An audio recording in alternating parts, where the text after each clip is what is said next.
If you are here right now, you are watching something that has never happened before in the history of North America. Not in 100 years. Not ever. I am not talking about a tariff. I am not talking about a tweet. I am talking about the complete, formal, and irreversible removal of Canada from America's closest circle of trust. For 80 years, the United States had one ally it never had to think about. Canada was just there. Quiet. Reliable. Locked in. They sent oil down the pipelines. They sent lumber to build American homes. They sent auto parts to keep Detroit alive. They bought American software, American weapons systems, and American culture. The whole system hummed along quietly, automatically, permanently. But the hidden cost of that plan was trust. Deep, structural, unquestioning trust. Canada made itself dependent on America because it believed the relationship was permanent. They didn't build their own weapons systems because they trusted American ones. They didn't build their own financial independence because they trusted American stability.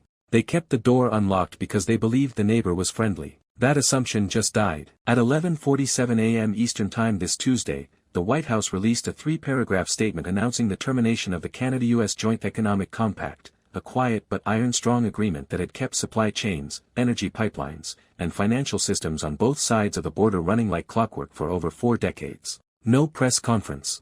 No warning. No diplomatic channel, just 3 paragraphs posted to the official government website like a parking notice. Donald Trump didn't just pick a fight with Canada. He cut the rope. He burned the bridge. Within 4 minutes, the Canadian dollar dropped 1.3%. Within 11 minutes, the Toronto Stock Exchange halted trading on 6 financial sector stocks. Within 22 minutes, Prime Minister Mark Carney walked to a podium in Ottawa and said 9 words that are already being quoted in finance ministries from Berlin to Tokyo. Canada does not negotiate under pressure. Canada prepares. And then he unveiled it. A 94-page emergency economic sovereignty plan that Canada has apparently been building in secret for 8 months. 8 months. While Trump was tweeting about the 51st state, Canada's finance ministry, the Bank of Canada, and 3 of its largest pension funds were quietly designing a system to function without American financial infrastructure. The document allocates $31 billion Canadian dollars across 5 areas. Independent energy export corridors to Europe and Asia. A domestic bond market that bypasses American clearing houses.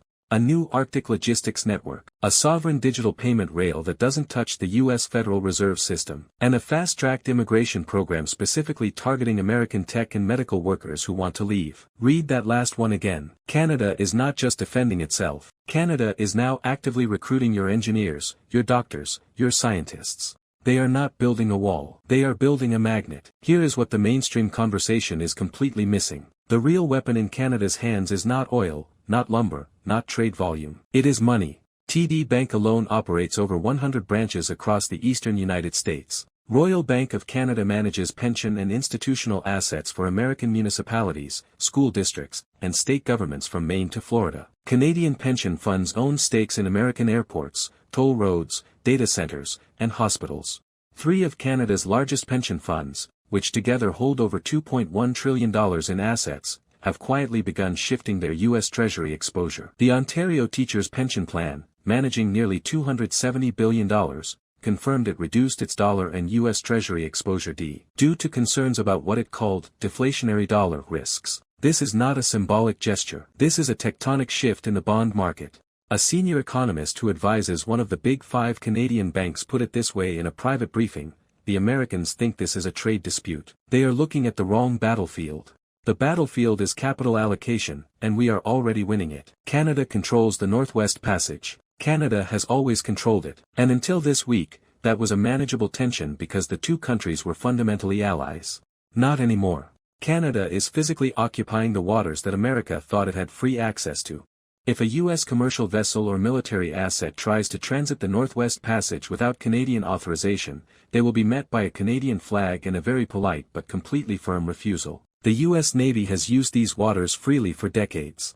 That era ended this Tuesday.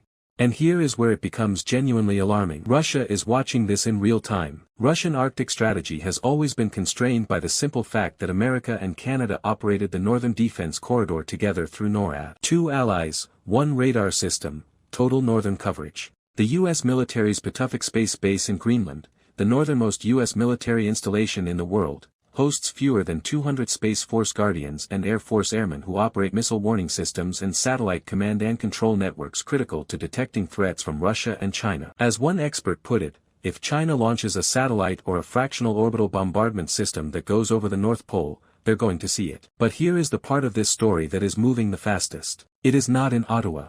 It is not in the Arctic. It is in the governor's offices of Michigan, Wisconsin, Minnesota, New York, and Vermont. 5 states. 5 Republican and Democrat governors who, within 6 hours of the White House announcement, released near-identical statements. They did not condemn Trump by name. They did not need to. What they said was quieter and more devastating. They said their states would honor existing trade and infrastructure agreements with Canadian provinces regardless of federal policy. They said they were dispatching economic delegations to Canada this week. They said they were committed to protecting the jobs and supply chains of their constituents.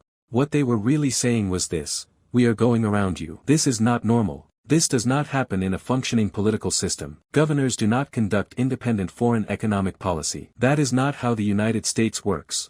Except apparently now it is. Because the cost of Trump's decision is not falling on Trump. It is falling on a factory owner in Flint whose Canadian steel shipment just got caught in a retaliatory customs delay. It is falling on a construction firm in Vermont whose Canadian lumber supplier just put new contracts on hold. It is falling on a hospital in Minneapolis that sources medical equipment from a Canadian manufacturer who just paused all US-facing orders. The F-35 debate captures this dilemma perfectly. Canada's $19 billion deal to buy up to 88 stealth fighters from US-based Lockheed Martin faces review amid tensions with Trump. European firms like Saab are offering alternatives.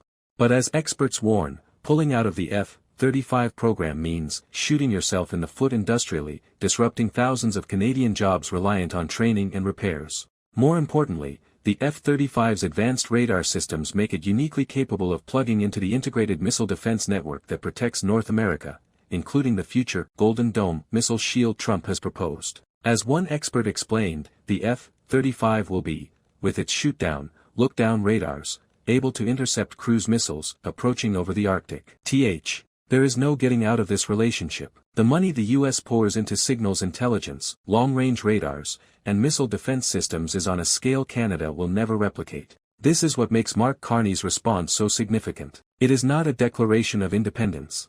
It is a declaration of adulthood. What analysts are already calling the Carney Doctrine, based on his recent speech at the World Economic Forum in Davos, reflects the view that US leadership and reliability can no longer be assumed. This sentiment is increasingly shared by allies around the world. That idea is being re-examined right now in every capital in the world. Europe is watching.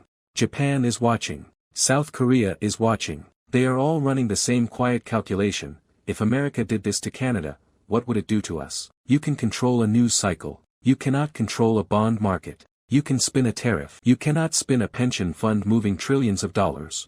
You can ignore a document. You cannot ignore an empty pipeline. Reality is not a slogan. And right now, reality is sitting in Ottawa wearing a suit. And it is very calmly winning. The Canada-US relationship was supposed to be permanent, unshakable, automatic. It took one man, one decision, one moment to crack it open. And cracks like this one, they don't seal back up.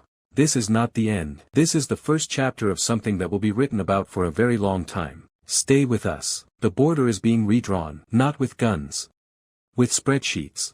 And that is the kind of redrawn border that never goes back. From all of us here, thank you for watching. Stay informed. Stay vigilant. And stay tuned.